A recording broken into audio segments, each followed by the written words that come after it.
The National News Desk, locally covered, nationally connected. The crime crackdown continues. The big change to the bail system President Trump is ordering in cities nationwide. Then, why hopes for a meeting between the leaders of Ukraine and Russia appear to be fading, and what President Trump warns could happen if they don't meet. Then, the state that's now under a public health emergency because its infant death rate is higher than it's been in years. This is the National News Desk, America's News. Now, I'm Dee Dee Gatton, and we are glad you're here starting your Monday with us. Our team is following several major stories tonight, new developments in the Washington, D.C. crime crackdown, and deportation decisions from the Trump administration as the story of Kilmar Abrega Garcia continues to unfold as we speak. We'll get to all of that in just a moment. But first, President Trump is now ordering an end to cashless bail for suspects arrested in D.C. and cities across the country, saying the practice caused crime rates to increase. Somebody kills somebody, they go in, don't worry about it, no cash, come back in a couple of months, we'll give you a trial. You never see the person again. And, I mean, they kill people and they get out. Trump signed an executive order today threatening to withhold federal funding, services, and approvals from cities if they don't change their policies. Cashless bail allows the judge to decide whether people charged with crimes pose a flight risk or a danger to the community. Proponents say cash bail disproportionately hurts low-income people. Critics like Trump argue the practice is too lenient and can allow dangerous people to remain free. Some of the nation's high-profile Democratic governors have been trading jabs with Trump over his approach to cleaning up crime in cities. Our national correspondent Kayla Gaskins joins us from Washington, where the president took further action on this issue. For the past 2 weeks, the National Guard has been patrolling Washington, D.C., sent there by President Trump to clean up crime. On Monday, the president touting the operation's success thus far from the Oval Office. We come into Washington and we have the 11 best days they've had here in 2 centuries. I mean, they've never seen anything like it. He also signed executive orders to end cashless bail and ban flag burning. Trump has also floated the idea of expanding the National Guard strategy to other Democratic-run cities like Chicago. As you all know, Chicago's a killing field right now. And Baltimore. Baltimore is a horrible, horrible deathbed. It's a deathbed. Sparking loud reactions from their governors who are now trolling Trump online, who all happen to be potential rivals for the White House in 2028. Maryland's Wes Moore on national TV Sunday. It's unconstitutional. It's a direct violation of the 10th Amendment. And for a party that talks about state rights, it's amazing how they're having such a big government approach in the way they're conducting public safety. Illinois' J.D. Pritzker posting videos like this from Chicago. It doesn't feel like a hellhole here. I don't know who in Washington thinks that Chicago is some sort of hellhole, but you may need to look inward. California's Governor Gavin Newsom claiming on X President Trump oversaw the largest spike in homicides recorded in U.S. history. Trump attacking all 3 from the Oval Monday. Gavin Newsom's a disaster. Governor Moore's he's doing a bad job. I can't imagine Pritzker being even a candidate. The likely GOP frontrunner for 2028 Vice President J.D. Vance also jumping in. Why are Democrat governors angrier about federal law enforcement helping clean up their streets than they are about the fact that those streets need to be cleaned up to begin with? This all comes as Pritzker and Moore aim to raise their national profiles, and Newsom works to set himself apart to be the leader and fighter Democrats want.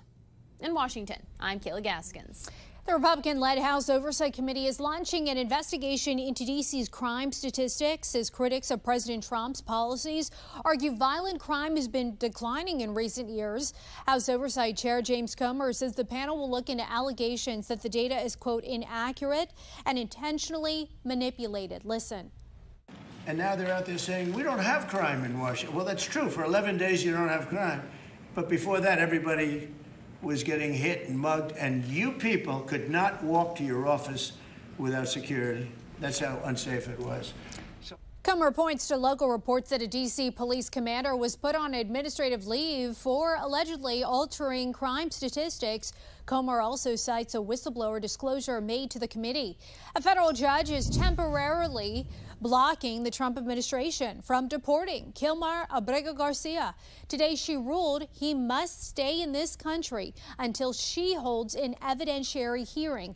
It comes after Abrego Garcia was taken back into the custody of Immigration and Customs Enforcement this morning. The National News Desk, Christine Frizao, has more. No perdamos la fe. Kilmar Abrego Garcia urging his supporters not to lose faith, despite a homecoming likely to be short-lived. Up with liberation! Down with deportation! Supporters welcoming him home after he was mistakenly deported to his home country of El Salvador, sent to this prison where he was visited by Maryland Democratic Senator Chris Van Hollen, as previous criminal complaints about him came to light. So where do y'all live at? Where are you living? I live in Maryland. That includes this video of him being stopped by Tennessee Highway Patrol and given a warning, plus domestic abuse allegations by his wife, who in recent months has been lobbying for his release.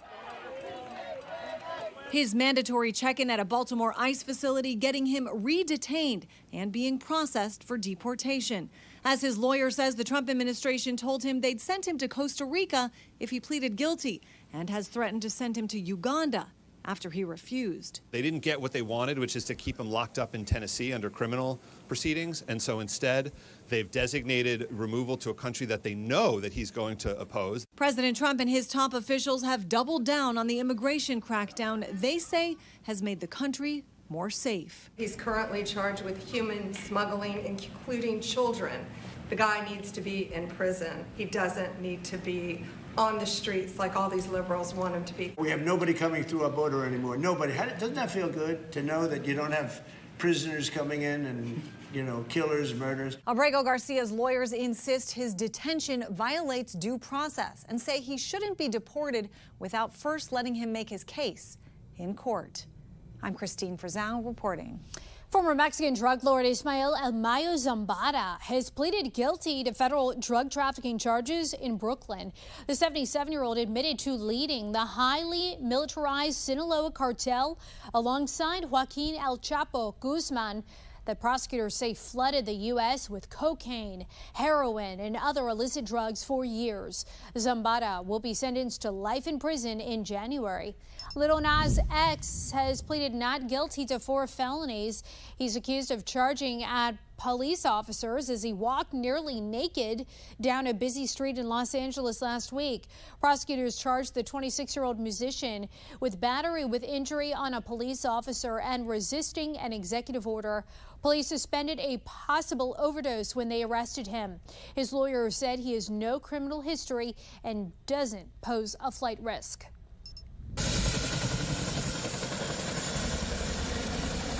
A quickly spreading wildfire is forcing people to evacuate in Napa County, California.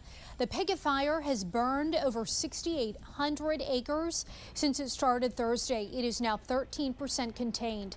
The fire is threatening over 600 buildings. The cause is under investigation. Meantime, in Oregon, firefighters continue a relentless battle against the flat fire near the town of Sisters. It's burned nearly 22,000 acres since it started Thursday. Firefighters have been facing challenging conditions with high heat, low humidity, and an unstable air mass. Thousands of homes are under evacuation zones. A group of clinics offering abortions in Maine says it will have to stop serving patients in the next few months. Today, a judge ruling against Maine Family Planning, which is suing the Trump administration for withholding Medicaid funding from abortion providers. Maine Family Planning arguing Medicaid money isn't used for abortions, but the judge said undermining Trump's big, beautiful bill would amount to judicial hubris. Global courier company DHL not accepting packages for goods to be sent to the U.S. starting today. DHL says it's a temporary response to new customs and shipping regulations in the U.S. There's a U.S. exemption that allows packages worth less than $800 to come to the country duty-free, but that ends on Friday. Many carriers and postal services around the world are holding off to wait for some clarity on the rule. Coming up, what President Trump said today about a future meeting with North Korean leader Kim Jong-un. Then the country's first human case of a certain flesh-eating parasite is confirmed. How big of a risk it poses to all Americans.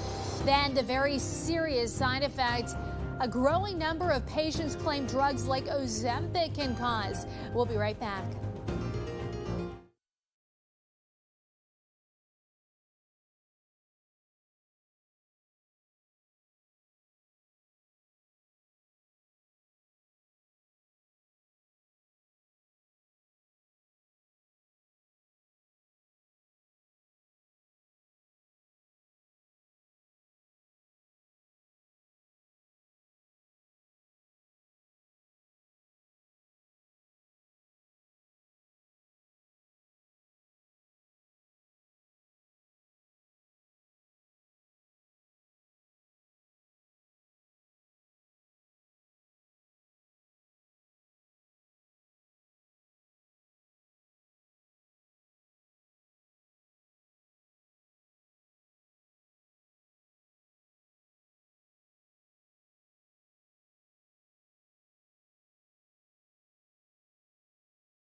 President Trump says he hopes to meet again with North Korean leader Kim Jong-un. Trump made the comments during an Oval Office meeting with South Korea's president today, their first in-person meeting.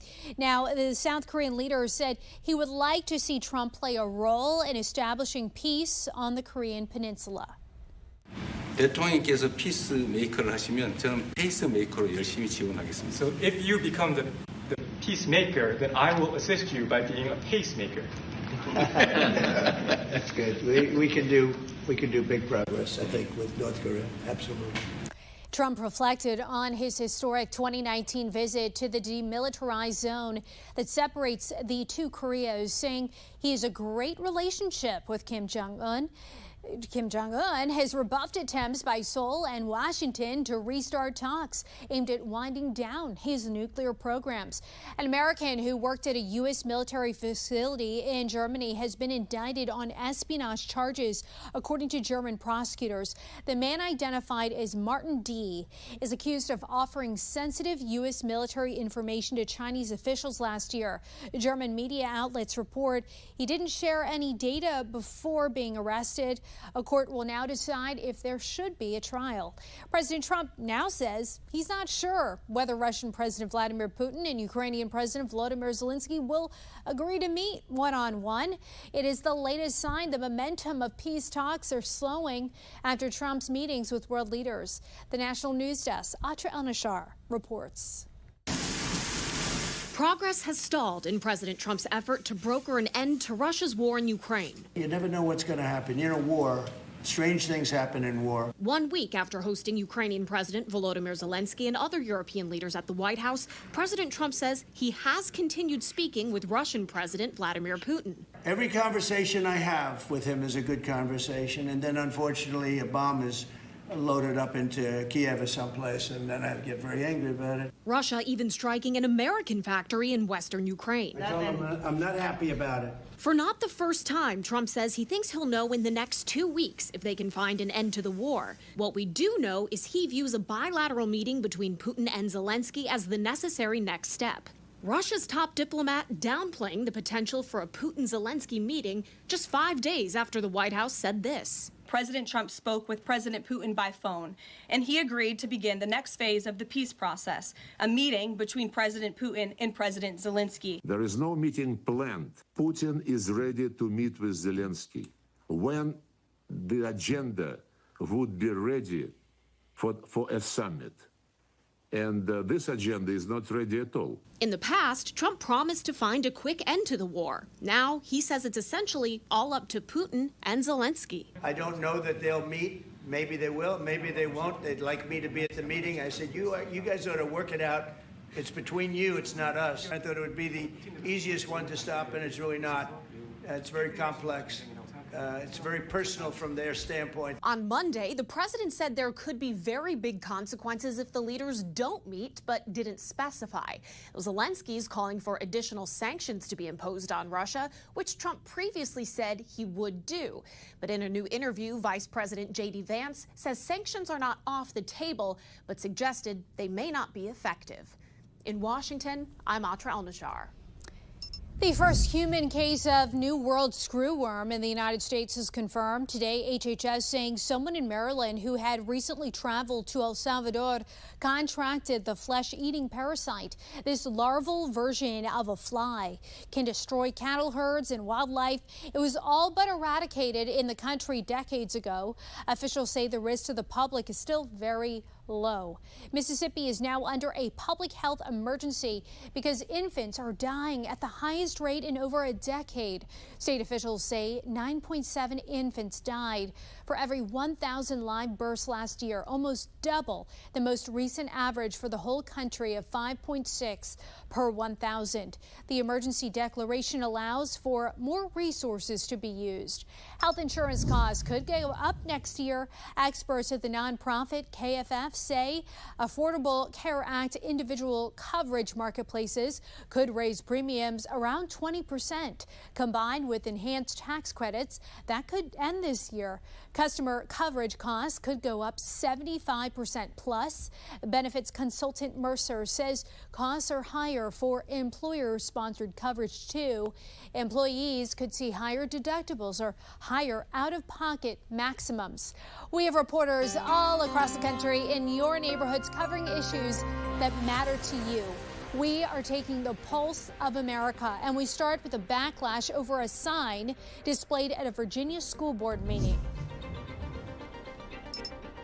Outside the Arlington School Board meeting, a crowd had gathered to listen to Lieutenant Governor Winsome Earl-Sears speak about reversing its bathroom locker room policy. I have sat where you are sitting, and let me tell you, what is happening in our schools right now is just wrong. It's dangerous, it's insane, and it has to stop. Here's the truth. There are two sexes, boys and girls. It's a sign that was held up at the rally, supposedly in support of transgender students, that is drawing attention nationwide. The sign said, quote, "Hey Winsome, if trans can't share your bathroom, then blacks can't share my water fountain." Republican Governor Glenn Youngkin quickly denounced the racist attack, as did Texas Senator Ted Cruz. It's even more outrageous for this woman who just happens to be a white woman, I would think that would play into this, to try to lecture Winsome Sears, of all people, a black woman herself, who's an immigrant, who I suspect, if you sat down and talked to her, has had her own challenges in life. To lecture her and threaten her with a return to the Jim Crow era, it was beyond the pale. A horrific sight for hundreds of drivers in Western New York. A tour bus overturned on the busy thruway in Pembroke in Genesee County. First responders scrambling to render aid. I could see glass shattered everywhere from all of the windows, all over the road. Powell Stevens capturing this video as he drove from Buffalo to Medina. Saw a couple of women crying. I mean, it was definitely hard to see. It was certainly, you could tell that they had just been through something that was really devastating. Mike Flagg sharing these images, the front windows of the bus shattered and dozens of emergency responders in the median. I mean, it was really a sad sight to see. Lakeela Jackson also witnessing the aftermath of the fatal crash. As she drove from Rochester to Canada, she captured this video. You can faintly see people huddled near the overturned bus. Our ongoing goal is to stop the flow of dangerous drugs into the Pacific Northwest and Washington state. Investigators say they've recovered roughly 6 pounds of fentanyl, 15 pounds of meth, and 60 pounds of marijuana, along with bags of heroin, cocaine, and also 23 firearms. Investigation found that the gang was using women to carry those drugs into Washington state through SeaTac from a supplier in Phoenix who had ties to a Mexican cartel. So they definitely took actions to try to evade and defeat those security messages or methods such as shrink wrapping the luggage. Apparently they were doused heavily in perfume to try to mask odors. Coming up, a Maryland man claims Ozempic made him go blind. Why it's taking so long to warn the public about this potential risk. We'll be back in 90 seconds.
A growing number of patients claim popular weight loss and diabetes drugs like Ozempic can cause a rare but very serious side effect that they were never warned about: sudden, irreversible blindness. A Maryland man says it happened to him. Spotlight on America national investigative correspondent Angie Moreski has his exclusive story and finds out why it's taking so long to warn the public about this potential risk. 62-year-old Todd Engel is relearning how to navigate life as a man who is now blind. It's been a catastrophic adjustment for me. I can't drive. I lost my job. For Todd and his wife Shelley of 41 years, it's been both a physical and emotional struggle. I will never be able to see her face, how beautiful she is to me, ever again. Push it down. They've worked hard to adjust. And now you have to hit the button. It's been almost a year now. Sure. Keep going, right there. Since Todd completely lost his vision, months after he started taking Ozempic to help control his diabetes. I woke up and I was blind. Just all of a sudden. All of a sudden. Overnight. Overnight. I was terrified. He was diagnosed with a rare condition referred to as NION, which causes sudden, irreversible blindness when blood flow to the optic nerve is blocked. First, it hit just his right eye, but 10 months later, his left eye went dark too. There was no other change in your life besides the Ozempic. Right. They did all these tests to see what could have caused it, and every test came back normal. Around the same time that Todd lost his sight, research was emerging showing a potential increased risk for NION in diabetic patients using semaglutide, the active ingredient in Ozempic, and also Wegovy and Rybelsus. Neither the doctors nor myself knew anything of that. If I had known, there would be absolutely, unequivocally, no way that I would have ever taken this medication. But there is conflicting data. Additional studies have shown no increased risk or only a modest increase. Still, Todd and nearly 24 other people have filed lawsuits alleging the drug caused their blindness. Attorney Grace Chandler represents the Engels. It's the company's ultimate responsibility to be watching out for what risks are associated with the drug and to warn about risks as they learn about them. Tell your provider about vision problems or changes. Ozempic includes a caution about possible vision changes in its commercials, but no specific mention of NION. NION is not just worsening vision loss. You've seen Mr. Engel. This is permanent, irreversible blindness. Novo Nordisk, the maker of Ozempic, told Spotlight on America its analysis of clinical trials is that data do not suggest a causal relationship between GLP-1 use and NION events, and that the company believes allegations in the lawsuits are without merit. But just this summer, the European Medicines Agency conducted a safety review recommending product labels be updated to include NION as a very rare side effect. And the World Health Organization issued a safety alert on the risk of NION when using semaglutide medicines Ozempic, Rybelsus, and Wegovy.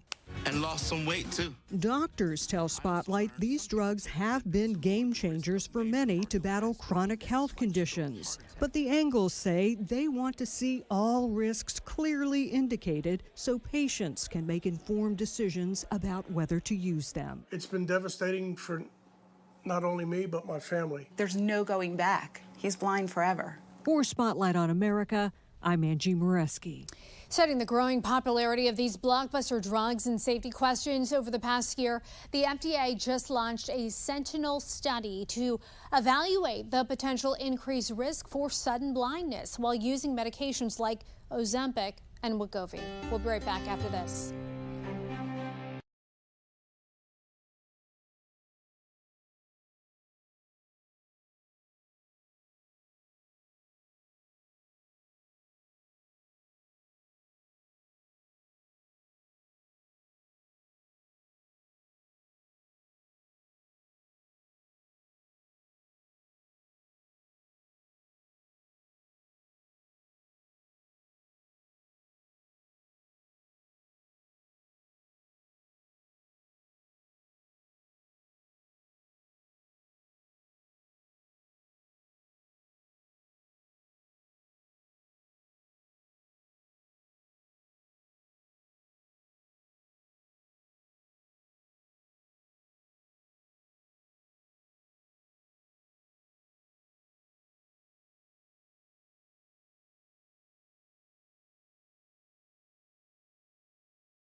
About the late great basketball player Kobe Bryant is in development. According to The Hollywood Reporter, Warner Brothers has acquired a script for his 1996 NBA draft experience. It'll focus on the New Jersey Nets, which held the 8th pick and considered taking O'Brien from high school. But the Charlotte Hornets ended up taking him at number 13 and then traded him to the Lakers. Bryant went on to become one of the greatest league players.